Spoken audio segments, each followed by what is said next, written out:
Hello and welcome to Movies with My Dad, the podcast where I, film critic Tina Kakadelis, take my dad Stratis to the movies. This week we saw A Complete Unknown, directed by James Mangold, starring Timothée Chalame, Elle Fanning, and Monica Barbero. Join us for the spoiler-filled car ride home.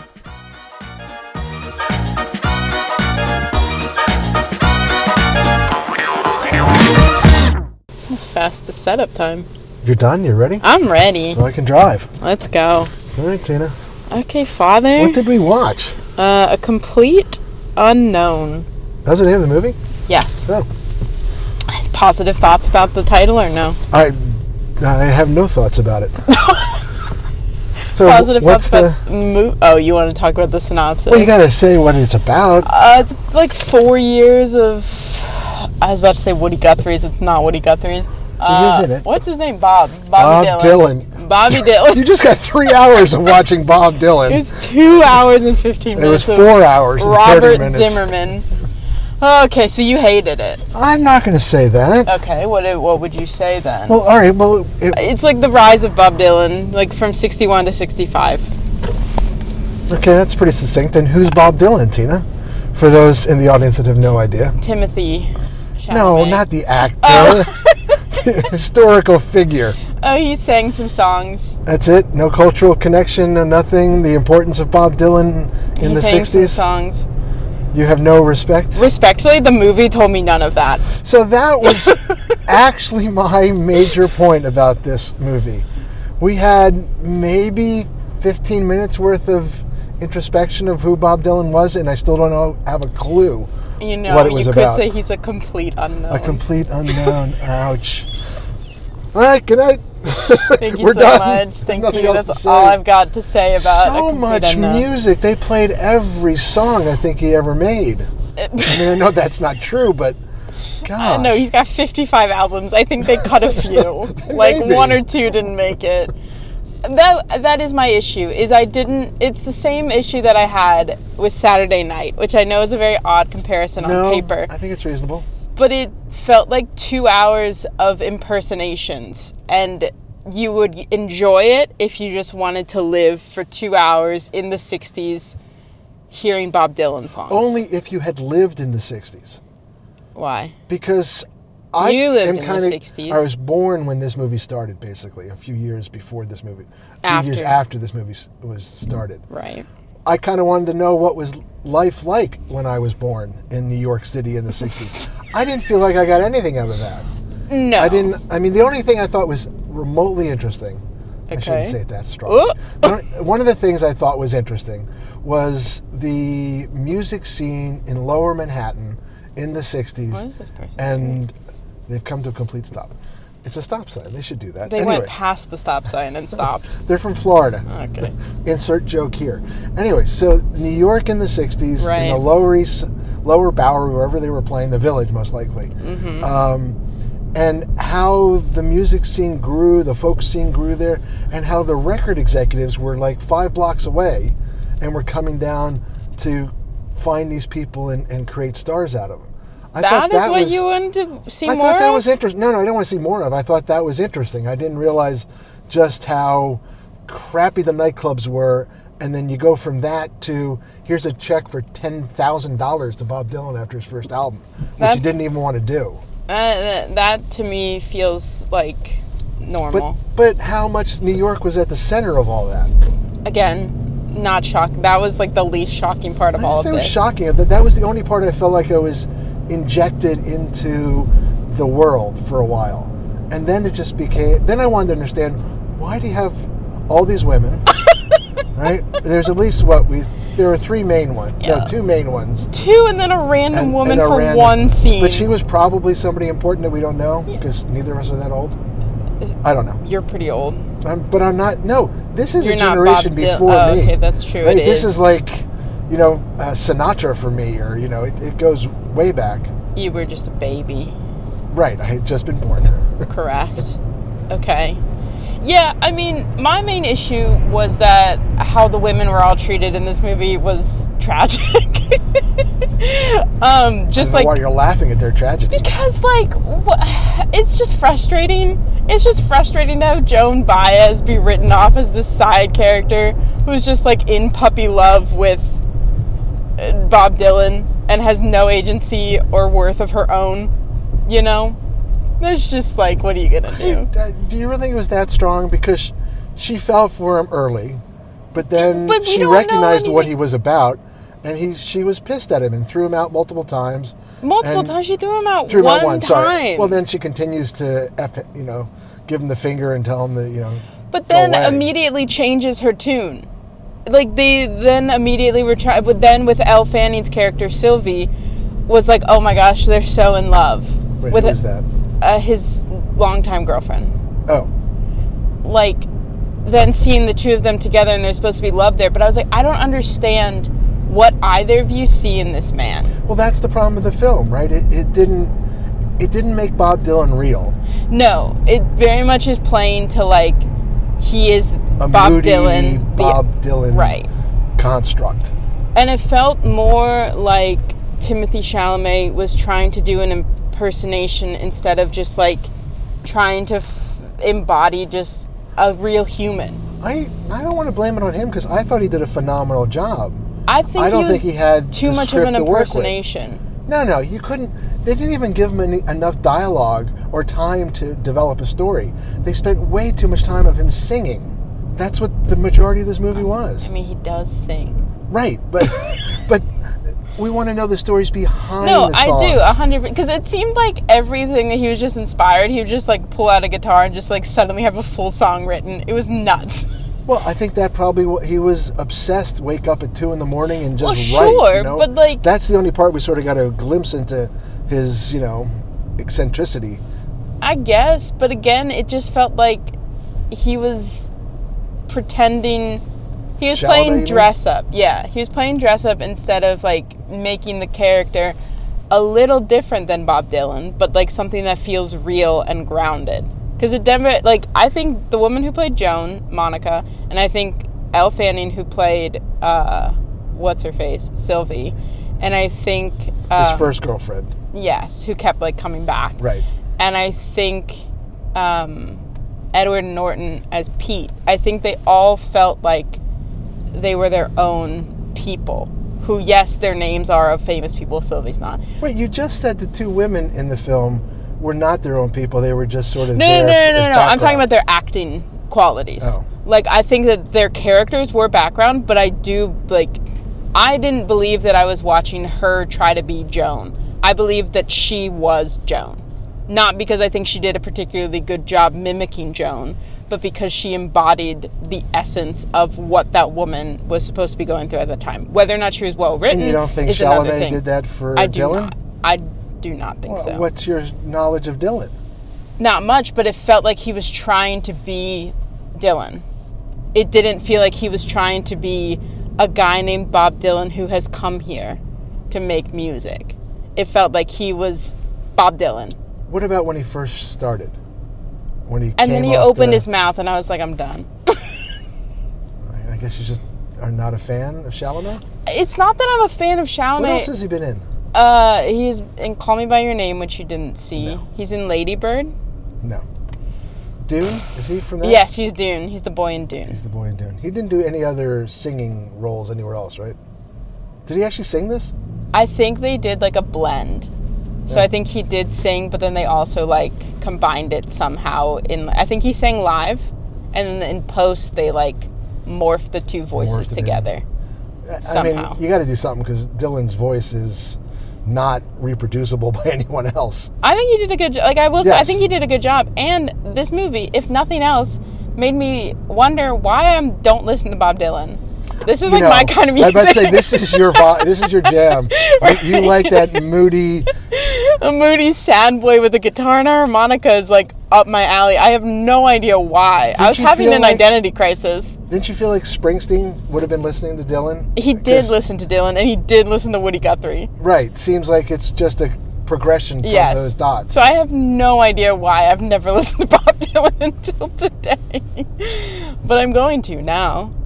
Not like his rock and roll stuff. I don't like his rock and roll music that he tried to make at the end. That's only the good stuff.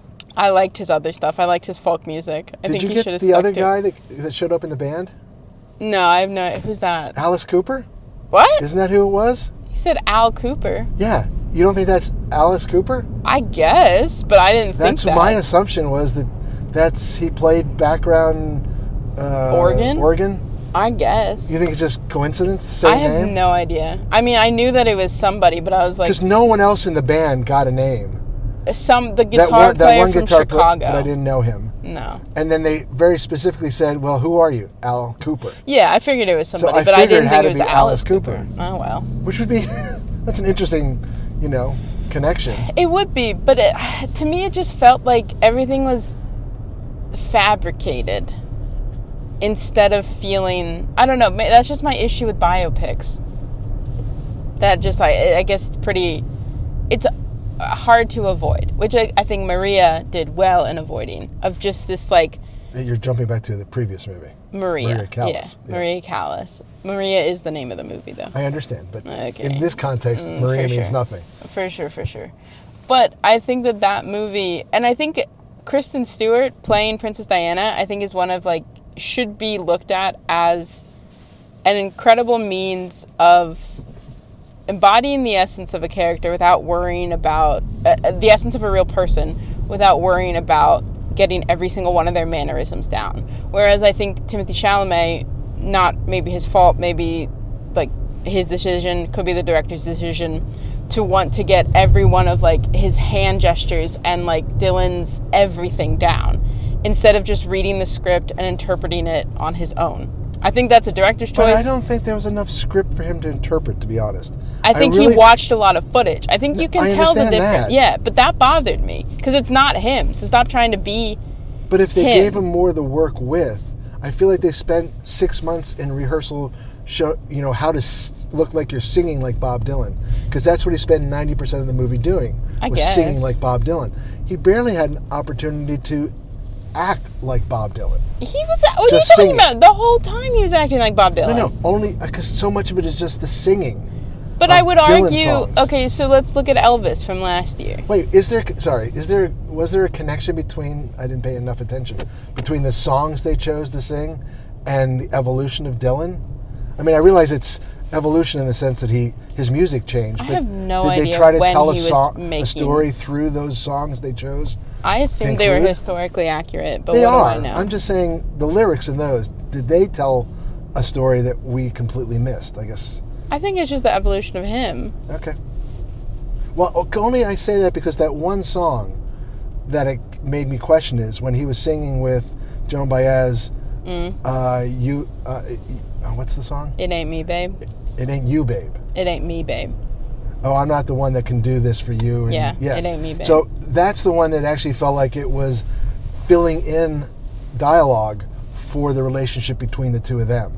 So did the other songs do the same thing? I don't think so, and I would argue that... Am I actually being a little too deep on this? No, and I would argue that song didn't fill in any blanks. Just the dialogue blanks. No, because she had already thrown him out at that point.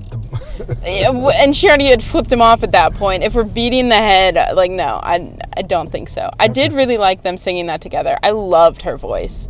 Every time she sang, I loved it. I thought she was great. But I guess, but I'm not a fan of that kind of music. And I am, and I really don't know why I haven't listened to it before. I wish they explained more the importance of folk and what Pete Seeger was trying to achieve. Yeah. And this is not the same Pete Seeger as... Bob Seeger? Bob Seeger. And the Silver... Yeah. Okay, just making sure. They're not even the same name. Seeger. Bob. Well, and I didn't Pete. know if you know who Bob and Pete were. I mean, it's not... What are you talking It's not that far apart. Bob Anyways, Seeger and the Silver Bullet Band. Yeah, I know it. You're That's better my... at musicology than I am. I wouldn't go that far. I haven't listened to Bob Dylan until today. I did make me remember, very off topic, but there's a really great cover of The Times They Are A-Changin' that they use for The Crown. Way off topic. Trailer. I know, but I think of it all the time because it was edited so well. I will tell you what my favorite scene in the entire movie was. The Times They Are A-Changin'? No. What? You can't guess? You laughed at one point very loudly. I don't remember what that was. Okay. But It may have been this scene. My favorite scene is when Pete Seeger evidently is doing a public access channel in New Jersey somewhere. I would be curious if that was real. I'm sure that was real. And then he's got Dylan is a no-show at the beginning of this live little TV show that I'm sure like 10 people are watching. And then he has to get a replacement guest, and it's this blues singer from New Orleans or wherever he's from. And then when Dylan shows up, the three of them are playing. I like that scene a lot.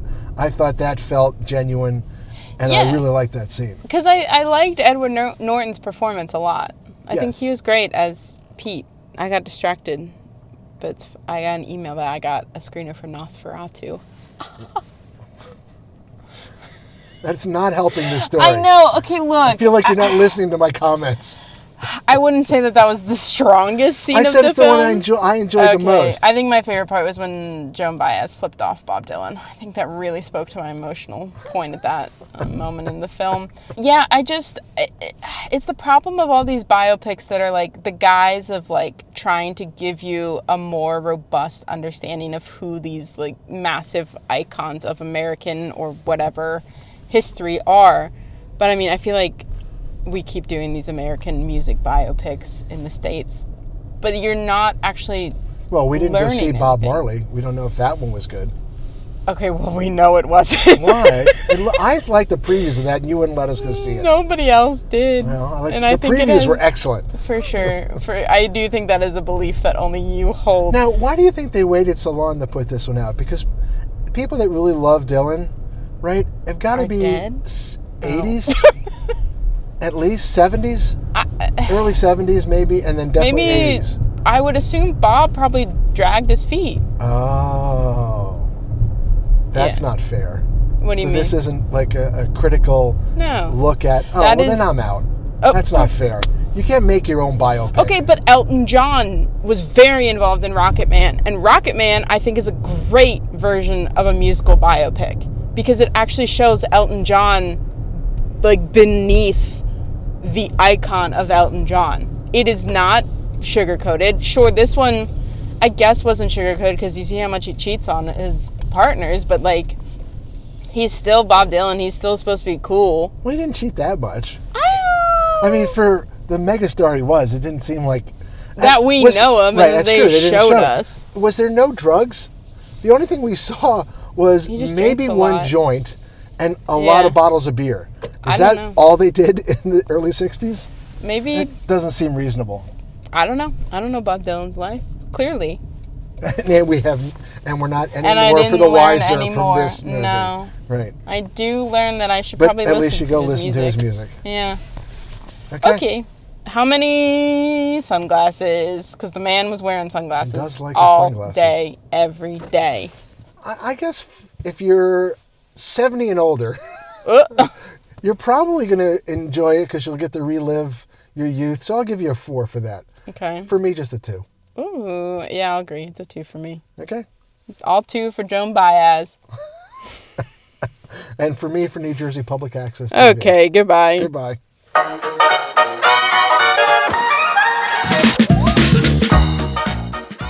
That's it for this week's episode of Movies with My Dad. You can find all of our episodes online at movieswithmydad.com.